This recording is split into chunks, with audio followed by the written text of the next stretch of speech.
today to do a challenge share. This is totally different than what you guys are used to seeing.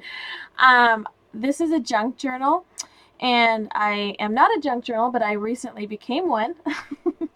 um, because I've been hanging around Abby and Michelle too much. But anyways, I got inspired through Abby and Michelle. They are just amazing. Michelle rocks her junk journal. She's totally found her niche, and I've loved every one of the ones that she had made. And I always wanted to jump on the bandwagon, but just, wasn't sure I was ready for it until Nik came out with the traveling junk journal. And I fell in love. I sat on it for a couple months, and then I was talking to Michelle, and I decided to do it, and I am so glad I did, because that I I will share that at another time. But okay, so anyways, Nik was having a challenge, and I decided to take it on. I was like, oh my goodness. So I had taken what I had learned from that course, plus I just purchased her latest course too, but I haven't even gotten through it. It's maybe a quarter. And so I try to figure out and think, how would I do this? I'm new at this. I guess I'll take kind of some of the things that I did learn and incorporate it in here. Okay, so it's the Deserted Island Challenge, and what it is that you're on a deserted island, and you have to build a book, but you can only have a few things. So she gives you 4 givens, and the 4 givens are a bottle of glue, which you choose your glue, and that's the only glue you can use, just that one you choose. And I was able to get multiple uses out of this, and I'll explain that later. And then a thread and a needle can come together. So a needle and thread. And then a pair of scissors. And your choice of paper, which I chose tea stain paper. Okay, now you have 4 that you can choose. And you had to choose wisely, because you have to build a book, and you have to decide what things you're going to include and what things you're going to give up.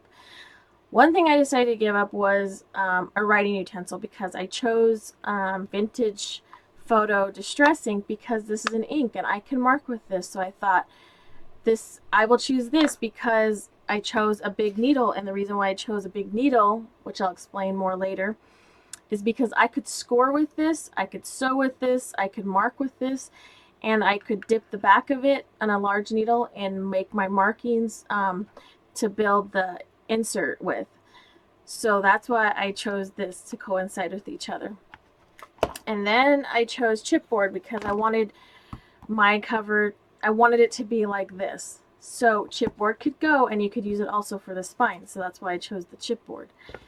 And then fabric, because I wasn't sure if I was going to cover my book in fabric or paper. So you were allowed to get a piece of fabric the size that your book was going to be, and no larger. So this is, and then I chose a piece of 12 by 12 paper, because I felt that this, I could utilize it more than one ways. And my theme was maps, because if I'm on a deserted island, I need a map to get out, right? I want to go. So that's why I chose the map, because I felt I could cut this out. I could cut some of the maps out. The back is different, so I could utilize that on the inside if I chose to. So that's why I went with this. This is Tim Holtz piece of 12 by 12 sheet.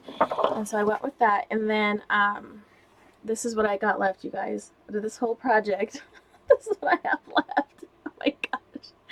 Right? I cut everything down. I would have utilized this piece of fabric if I just didn't want to make it too full. So this is what we have left, you guys. And that's the little pieces of paper that's left from that paper. Okay, so let me explain what I did and why I chose some of the items. I chose this glue because I just love the way fabric tack works with paper, obviously. So what I use this besides the gluing, I also use it for stamping, and you'll see why I use it for stamping, because I liked it. And also I use it as a brayer. So I brayer my paper down. I also utilize this a lot for the creases right here, and patting and getting my paper in those creases right here. So I use this cap a lot. So I utilize this bottle for multiple things. I utilized this sewing needle, and I picked a big upholstery, thick, heavy-duty needle because I figured I don't want to really cut or how am I going to trace it? How am I going to cut out my paper? So I decided to use a needle because what I did is I cut my pieces out, and then I took this board and I laid it up on a straight edge because it's less cuts, right? So you try to find, I've tried to find the papers that I wanted, and I, lined it up to the edge, and then I scored. I scored until I cut through, and then I kind of wiggled it out. So I knew this could be a cutting tool plus a marking tool plus a sewing tool. So that's why I utilize this a lot. And then let's see, scissors. The reason why I picked these scissors is because they're super sharp and they're tiny, so if I needed to make tiny cuts, I could, or detail cuts like I did with rounding the corners. And then I could shred the paper if I had overhang. I did a lot of distressing with this, so this was also my distressing tool that I used. And then, like I said, the Tim Holtz ink. So I inked a lot of things in here, and I use it for marking what I needed to mark with, like with this. So I also use that needle tool to mark. Like you can see, I kind of split it. So I had to figure out how am I going to do this without a pencil. So I folded it in half, and then I folded it this way.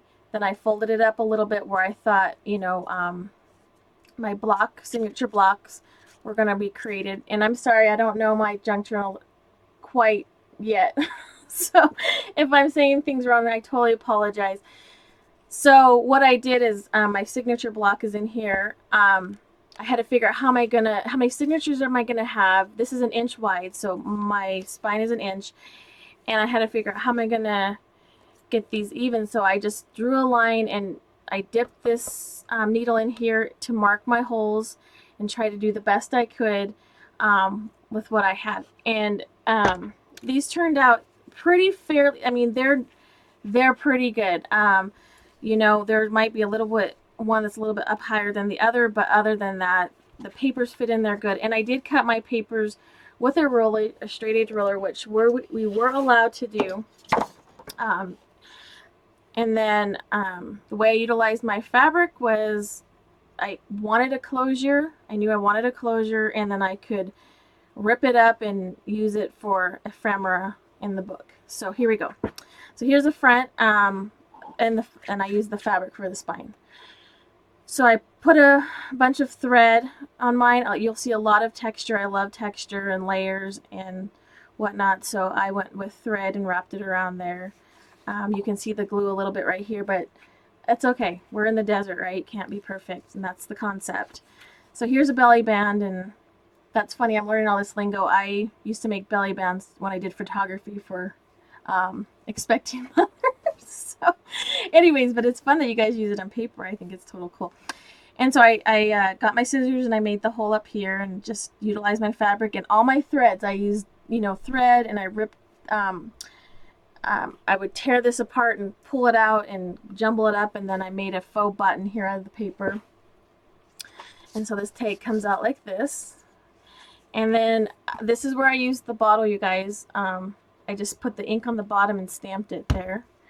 And then I just used every little piece that I could possibly use. This is, I thought, would be a scroll. Like maybe unfold it and it rolls down. And this is where I used the lid. I used that for ledger lines. Ledger lines, I guess you call them. And then tags for the fabric. And then here's the maps, because we want maps and we need papers to write where we're traveling to get back home to the Disney cruise ship, right? So this one I just did a kind of a tri-fold, and it just folds back up. So you got the map there to view. And then let's see here, some more pages, tea stain pages, and this is a flip out. And more of those lines that I told you I created. You kind of see the curve of the lid that I used there. And then I just sewed a little book up here, more extra pages in there. And then, tabs and, things on the side, the map. And I used some staining ink on some of the pages as well, and then I was getting short on paper, so I was sitting there ripping it out and putting some more of those stamped images from the bottle that I used, my fabric tack, and then kind of collage-y stuff in here. I love collaging. And then there's the end, which is the, I wish I had end, but I didn't. And then just a little piece of collage-y thread and fabric, and I either whip stitched it or add a little bit of glue. And then here's a little pocket, and I thought, what could I add in the pocket? I wanted something cute back here. So this is another faux button. I thought, oh, we'll just stuff some of the things I have left. And so I made this, and I thought, well, we need thread for fishing or something, right? We can't get enough thread. And then I thought, well, I'll put a piece of fabric in there because, you know, what if I get a cut or I need a little tourniquet on my finger or something? So we have the little survival kit back here. And then, so yeah, so you just put that back in there, and then it's a little closure, and then here's the back. So yeah, guys, this is my challenge, Nick. I hope that I did you proud. Like I said, I'm new at the junk journaling world. I do love it, and I appreciate this challenge because I do like a challenge. I always say if you're comfortable in what you do, you're not challenging yourself. So this was definitely a challenge. I appreciate it, and we will talk to you later. Bye-bye.